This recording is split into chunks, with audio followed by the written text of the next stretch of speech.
안녕하세요. 드림의 심리상담센터 원장 김지우입니다. 요즘 부부 상담을 받는 분들이 굉장히 많은데요. 제가 담당하는 전체 상담 중에 약 절반 정도가 부부 상담일 정도로 많습니다. 가정의 위기가 정말 심각하다는 사실을 저는 실제 상담 현장에서 절감하고 있는데요. 부부 사이가 좋지 못하면 당사자들도 괴롭지만 그 자녀들에게 미치는 영향이 엄청나다는 점을 감안하면 그 심각성은 더욱 크다고 할 수 있습니다. 자, 오늘은 부부 갈등으로 인해 그 자녀들이 어떤 피해를 받는지에 대해 알아보는 시간을 갖도록 하겠습니다.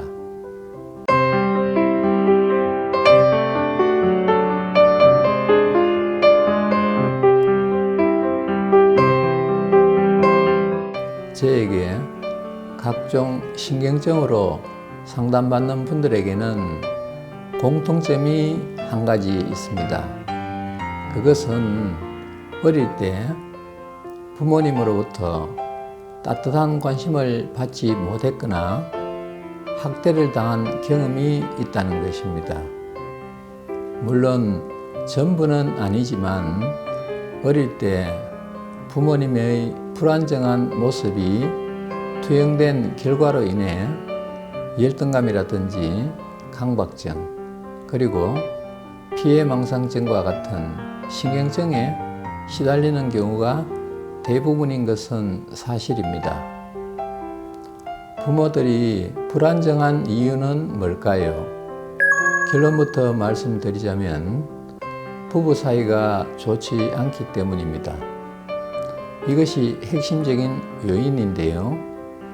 사람은 부모님 아래서 태어나고 부모님의 보살핌을 받으며 자랍니다. 그래서 어린아이에게 부모님은 정신적인 환경이라고 할 수 있습니다. 그런데 부부 사이가 좋고 화목하면 그 아이가 정서적으로 안정감을 느낄 수 있겠지만 그렇지 않고 부부 사이에 갈등이 심하고 자주 싸운다면 그 아이의 정서가 불안정해지겠지요. 네, 맞습니다. 사람에게 있어서 심리적으로 가장 중요한 것이 환경이고 특히 어린 시절의 환경이 더욱 중요한데 환경이 불안정하면 정서적으로도 불안정해지는 것입니다. 그리고 앞에서 말씀드렸듯이 어린 시절의 불안정한 환경으로 인해 성인이 되었어도 각종 신경증에 시달리는 경우가 많아지는 겁니다. 그래서 자녀가 어릴 때, 그 중에서도 영유아기 무렵에는 부모의 역할이 매우 중요한데요. 프로이드의 정신분석학이나 존 볼비의 예착이론에서 부모 역할론을 강조하는 것은 바로 이런 이유 때문입니다. 제가 현재 유튜브에서 진행하고 있는 심리상담을 잘하는 방법과 관련된 영상 시리즈에서는 저의 7번째 저서인 트라우마 치유와 자기계발을 위한 심리 멘토링이란 책을 텍스트로 삼는다고 미리 말씀드렸는데요. 이 책 59페이지에는 부부 갈등이 자녀를 병들게 한다 라는 소제목이 있고 그에 대한 설명이 이어지고 있습니다. 오늘도 이 책을 참고해서 계속 말씀을 드리겠습니다. 자, 그렇다면 부부 사이가 좋지 않은 부모 밑에서 자라는 아이는 어떤 반응을 보이게 되는 걸까요? 첫째, 부모의 눈치를 자주 보게 됩니다. 부부싸움이 언제 또 일어날지 몰라서 항상 부모님의 기분을 살피고 분위기가 험하게질까봐 계속 눈치를 보게 되는 것입니다. 그리고 자기의 부모님 사이가 좋지 않다는 사실을 다른 사람들이 알까봐 다른 사람들의 눈치도 자주 보게 되는데요. 자기 부모님이 서로를 싫어한다는 것을 남들이 알면 자존심이 상하고 수치스럽기 때문입니다. 둘째, 불안을 해소하기 위해 특이한 행동을 반복하게 됩니다. 예를 들면 손톱을 물어 뜯는다든지 머리카락을 뽑는 증상, 즉 틱장애가 나타날 수 있다는 것입니다. 이런 현상은 불안을 해소하기 위한 방편인 동시에 부모의 관심을 받고 싶은 욕구가 작용하기 때문이기도 한데요. 정서적인 불안증과 예정 결핍증이 불러일으키는 강박증의 일종이라고 할 수 있습니다. 셋째, 부모에게 반항하거나 지나치게 순종적인 모습을 보이는 극단적인 성향이 나타나게 됩니다. 이것은 아이의 기질에 따른 차이 때문인데요.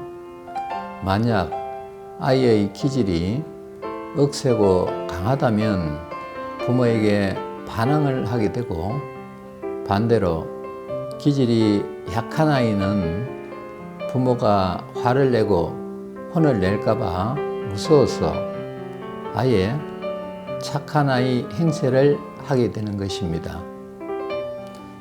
방금 말씀드린 이런 현상들은 나이가 들면서 더욱 심각한 증상으로 발전하는 경우가 많은데요.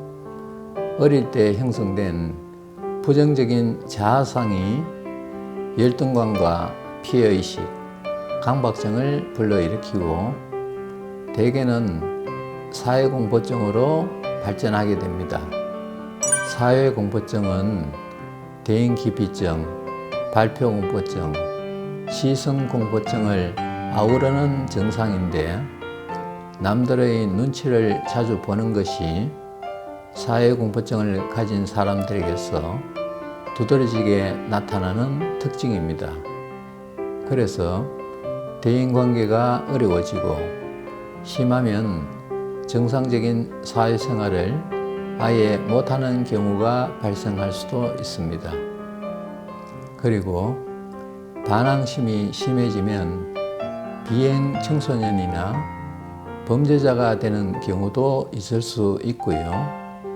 그와는 정반대로 사회적인 모범생이 되는 경우도 있는데 이것은 착한 아이 증후군으로 인해 나타나는 심리 증상인 것입니다.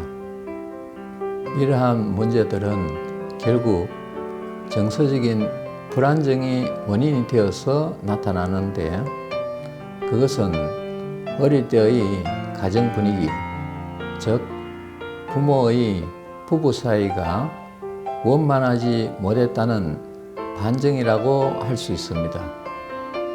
물론 어릴 때 부모의 부부 사이가 좋고 화목한 가정에서 자란 사람이라고 해서 아무 문제가 생기지 않는 것은 아닙니다.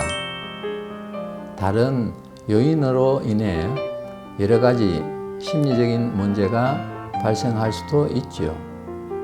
충격적인 사건이나 사고로 인해 외상 후 스트레스 장애와 같은 심각한 심리적인 증상이 생길 수도 있습니다.